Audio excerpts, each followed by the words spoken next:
Assalamualaikum, kembali lagi bersama saya. Kali ini, saya akan membahas tentang beberapa kaum yang diazab Allah. Inilah 12 kaum yang diazab Allah. Berikut ini adalah 12 kaum pembangkang yang kisahnya disebutkan dalam kitabullah. Kaum Nabi Nuh.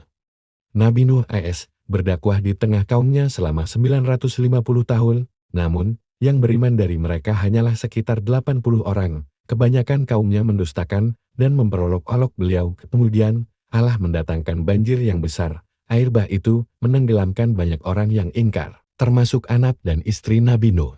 Dan sungguh, kami telah mengutus Nuh kepada kaumnya, maka dia tinggal bersama mereka selama 1000 tahun kurang 50 tahun. Kemudian mereka dilanda banjir besar, sedangkan mereka adalah orang-orang yang saling. Kaum Nabi Hud. Nabi Hud AS diutus untuk kaum Ad. Kebanyakan mereka mendustakan kenabian beliau. Allah SWT lalu mendatangkan angin yang dahsyat disertai dengan bunyi gemuruh. Semua itu menggelegar hingga mereka tertimbun pasir dan akhirnya binasa. Maka betapa dahsyatnya azabku Allah dan peringatanku. Kaum Nabi Saleh. Nabi Saleh diutuskan Allah kepada kaum Tsamud. Nabi tersebut diberi sebuah mukjizat, yakni memiliki seekor unta betina yang keluar dari celah batu. Namun, mereka membunuh unta tersebut, sehingga Allah menimpakan azab kepada orang-orang itu. Umat Nabi Lut terkenal dengan perbuatan menyimpang, yaitu hanya mau menikah dengan pasangan sesama jenis homoseksual dan lesbian. Kendati sudah diberi peringatan, mereka tak mau bertobat. Allah akhirnya memberikan azab kepada mereka berupa gempa bumi yang dahsyat disertai angin kencang dan hujan batu. Kaum Nabi Lut ini akhirnya tertimbun di bawah reruntuhan rumah mereka sendiri.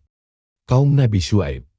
Nabi Syuaib diutuskan kepada kaum Madian. Kaum Madian ini dihancurkan oleh Allah, karena mereka suka melakukan penipuan dan kecurangan dalam perdagangan. Bila membeli, mereka minta dilebihkan, dan bila menjual selalu mengurangi. Allah pun mengasap mereka berupa hawa panas yang teramat sangat, kendati mereka berlindung di tempat yang teduh.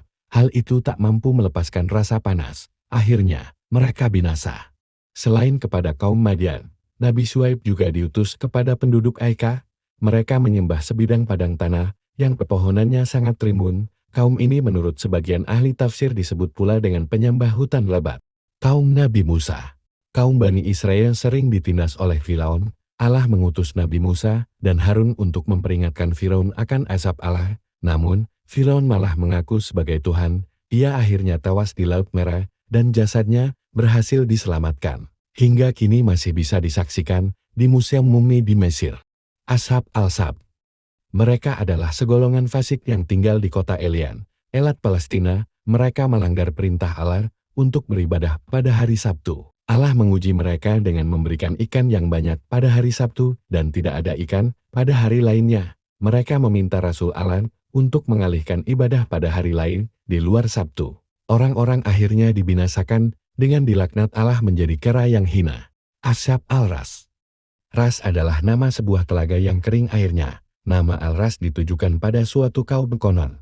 Nabi yang diutus kepada mereka adalah Nabi Saleh, namun ada pula yang menyebutkan Nabi Syuaib. Mereka menyembah patung. Ada pula yang menyebutkan pelanggaran yang mereka lakukan karena mencampakkan utusan yang dikirim kepada mereka ke dalam sumur, sehingga mereka dibinasakan Allah. Ashab al-Uhdud. Ashab al-Uhdud adalah sebuah kaum yang menggali parit dan menolak beriman kepada Allah, termasuk rajanya. Sementara itu, sekelompok orang yang beriman diceburkan ke dalam parit yang telah dibakar, termasuk seorang wanita yang tengah menggendong seorang bayi. Mereka dikutuk oleh Allah SWT. Ashab al-Qaryah. Menurut sebagian ahli tafsir, Ashab al-Qaryah suatu negeri adalah penduduk Antakya. Mereka mendustakan rasul-rasul yang diutus kepada mereka. Allah membinasakan mereka dengan sebuah suara yang sangat keras. Kaum Tuba. Tuba adalah nama seorang raja bangsa Himyar yang beriman, namun kaumnya sangat ingkar kepada Allah hingga melampaui batas, maka Allah menimpakan azab kepada mereka hingga binasa. Peradaban mereka sangat maju. Salah satunya adalah bendungan air. Kaum Sabah. Mereka diberi berbagai kenikmatan berupa kebun-kebun yang ditumbuhi pepohonan untuk kemakmuran rakyat Sabah, karena mereka enggan beribadah kepada Allah walau sudah diperingatkan oleh Nabi Sulaiman. Akhirnya Allah menghancurkan bendungan Marib dengan banjir besar.